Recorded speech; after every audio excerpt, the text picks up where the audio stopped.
Well, let's start with the latest on markets. And for investors looking across Asia, the choice is increasingly between high growth exposure to the AI and semiconductor boom and the relative stability of the more diversified market like India. Now, South Korea's Kospi that has surged nearly 116% in the first half of 2026, hitting a record in June, before falling about 34% in July. The sharp reversal showed both the upside and the risk of chip-heavy markets.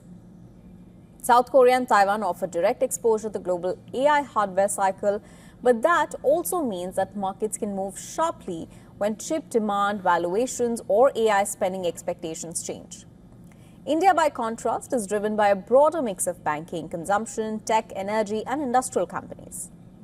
The biggest advantage of markets such as South Korea and Taiwan is direct exposure to the AI investment boom. Semiconductor giants such as Samsung, SK Hynix, and TSMC, they are positioned at the center of demand for advanced chips and high bandwidth memory. When global technology spending accelerates, these companies can deliver strong earnings growth and attract large international fund flows. But the trade-off is concentration. Now, Samsung Electronics and SK Hynix, they together account for more than half of Kospi's market capitalization, making the index highly sensitive to the semiconductor cycle. Any slowdown in AI infrastructure spending, weak chip demand, or profit-taking after a rally can therefore produce outside market corrections. The Kospi's recent volatility is a clear example of that risk. India's advantage, on the other hand, is its breadth and domestic demand. Financial services account for about 35% of the index, followed by oil and gas, tech, automobiles, and FMCG. That gives investors exposure to several parts of the economy rather than a single global technology cycle. India's domestic consumption, infrastructure spending, and financial sector growth can provide more stable earnings drivers, particularly when global tech markets correct. But stability does not mean immunity from risk. Indian indices are also market cap weighted, and Indian stocks often trade at higher valuations than many Asian peers.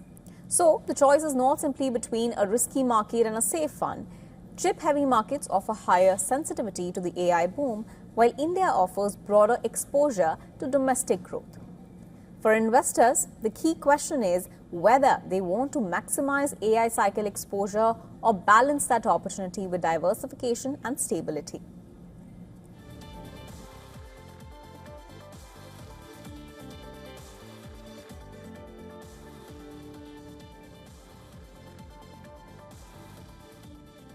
And for more on this and to discuss the market dynamics further, we are now being joined by Jayant Krishna, Senior Fellow at Center for Strategic and International Studies. He's live from New Delhi. Mr. Krishna, thank you so much for joining me on the broadcast today.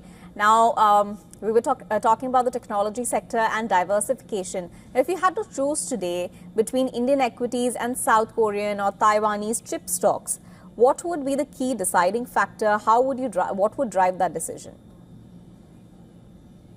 I think, if you look at the stock markets of India versus South Korea, especially, and Taiwan is not very different. If you compare the two, in India, the primary driver is the domestic consumption and the sectors which constitute the bulk of the two key indexes are, banking, financial services, IT, manufacturing, energy, those kind of sectors. In South Korea is largely semiconductor and the AI chips and so on and so forth, the hardware, kind of a thing. And the demand, the primary driver is the global demand of these products because the domestic consumption of South Korea is very, very limited, right?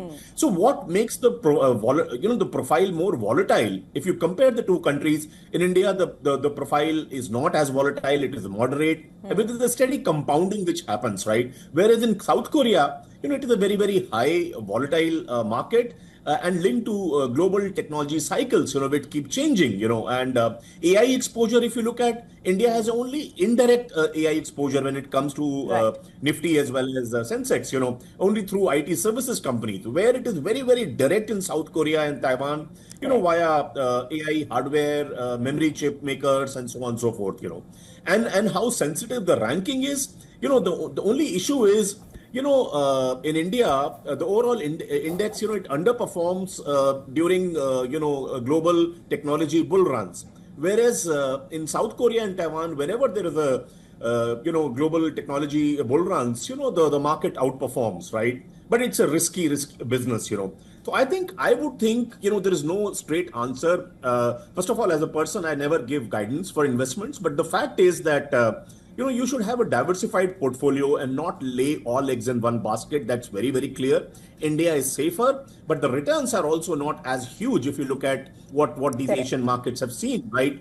Their overall index, overall market cap has outperformed that of India as a country, right? Yeah. Largely because of the strength of these two stocks, Samsung Electronics and SK Hynix. Yeah, yeah. And you were talking about risk. So does India's broader sectoral mix generally offer a more stable environment, make it a stable investment destination? Or do you think concentration risk can still emerge through large financial and technology companies? Because unlike South Korea, where two companies hold a large market cap, here at least two sectors hold a large portion of the indices. So what is your view over there? So, India has a huge amount of sectoral diversity in business and therefore in our in stock market indexes also. And that provides a structural stability, from single theme downturns, as a natural risk buffer. If you look at BFSI accounts for 35%, oil and gas and IT account for almost 10% each. FMCG is 6%, auto is about 7%. So it's a pretty diversified. That itself adds up to 70 to 80%, right? It's pretty diversified. And absence of a heavy semiconductor and AI hardware companies like Samsung and Hynix, caused India to slip behind these two countries, especially by way of total market cap. But I think it is a safer bet and less riskier. And I think that's very, very important for us to understand that India offers non-correlated growth that acts as a safe harbor. When the momentum shifts away. I think that is the difference one has to understand very, very clearly, Okay.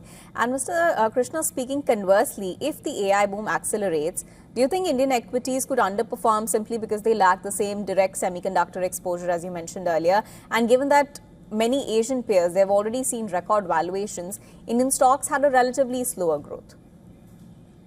So absolutely, South Korea as well as Taiwan, if you look at, their market cap has surged and was propelled by massive rallies in AI-linked semiconductor giants shares and so on and so forth, So I think India, that's a very different question actually. India awoke quite late in the day in terms of their own semiconductor story. We have Government of India's semiconductor mission now, and there's a hunger at the highest level in the country to attract more semiconductor investments. If you look at the outsourced assembly and test, what they call as the OSAT, there are investments happening in Gujarat, UP, Odisha, and companies like Micron, Tata's, HCL, Foxconn, CG Power, they are all these investments are in the pipeline. But it will be quite, we have in a way, we were not an early mover at all. We missed the bus and, we awakened quite late in the day. So we are catching up. But yes, if there is a huge bull run